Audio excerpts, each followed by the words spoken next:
Assalamualaikum warahmatullahi wabarakatuh. Di sini saya akan menjelaskan mengenai topik 7, elaborasi pemahaman, problematika dan evaluasi implementasi UBD. Berdasarkan hasil pemaparan diskusi kelompok 1 tentang problematika penerapan kerangka Understanding by Design atau UBD, lembaga formal sebagai stakeholder, kelompok 1 menjelaskan bahwa tingkat keberhasilan implementasi kerangka UBD sangat ditentukan oleh kesiapan dan dukungan para pemangku kepentingan atau stakeholder. Pekerjanya stakeholder dengan berbagai kepentingannya sangat signifikan dalam menentukan keberhasilan implementasi kerangka UBD yang pada akhirnya menentukan capaian dan kualitas pembelajaran. Peran dan posisi stakeholder sangat menentukan keberhasilan dan kesinambungan implementasi kerangka UBD. Stakeholder dapat diartikan sebagai pihak yang berkepentingan. Dalam konteks penerapan kerja UBD, stakeholder diartikan sebagai pihak yang berkepentingan menentukan terhadap implementasi UBD secara langsung maupun tidak langsung.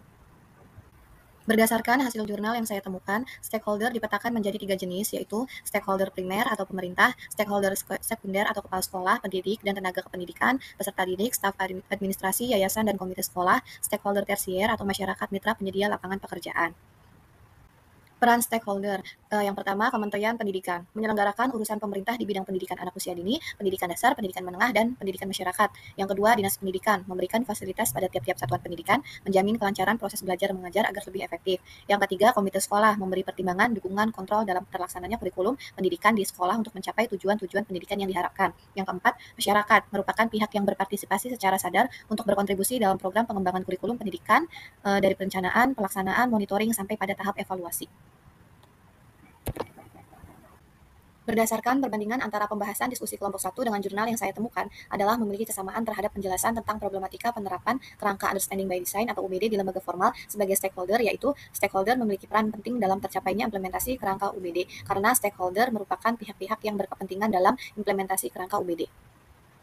Dari hasil pembahasan dan perbandingan kelompok 1 dengan jurnal yang saya temukan terkait dengan problematika penerapan kerangka Understanding by Design atau UBD di lembaga formal sebagai stakeholder, saya setuju dengan pendapat kelompok 1 bahwa peran stakeholder sangatlah penting untuk tercapainya implementasi kerangka UBD serta setuju dengan solusi-solusi yang diberikan oleh kelompok 1 dalam mengatasi problematika dalam penerapan kurikulum dengan kerangka kerja UBD. Kelebihan dari pembahasan materi kelompok 1 tentang problematika penerapan kerangka Understanding by Design di lembaga formal sebagai stakeholder sudah baik. Kelompok 1 sudah menjelaskan problematika yang dihadapi oleh stakeholder dalam menerapkan kerangka UBD serta materi yang sudah disajikan jelas dengan urut, menarik, dan sistematis. Sekian yang dapat saya sampaikan, kurang lebihnya mohon maaf. Wassalamualaikum warahmatullahi wabarakatuh.